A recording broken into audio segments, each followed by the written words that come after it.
Voh, zo'r, chotka. Do'stlar, bugun vokzal hududidan ko'ramiz. O'sha mashhur qizil donlardan ikki xonalik uy so'raganlar uchun maxsus video bo'ladi. Bu uyimizning kirish eshigi Croroch Hall, juda ham kattagina, marhamat. Ko'rishingiz mumkin. Ikki xona 63 kvadrat metrlik uyni ko'rsataman. Kirib yashashga tayyor hamma narsa jihozlari bor. Mana bu yerdan uyimizni sanuzidan tomosha chiqamiz. Bir joyda bo'ladi, to'liq kafilda, suv, gaz, svet bilasizlar, vokzal hududida 24 soat bor. Veshilkalar qo'yilgan va navbatdagi xonalarni oshxonadan boshlab ko'rib chiqamiz.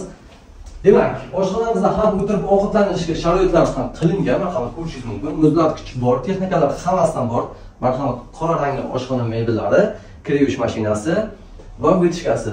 Demak, do'pponton kotel mana shuni ichida joylashtirilgan. Hamma joyda isbot qilingan.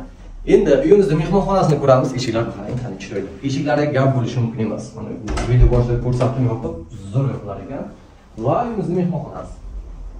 Uyimizda mehmonxonasida yumshoq mebellarni ko'rishimiz mumkin. Televizor bor, konditsioner ishlab turibdi.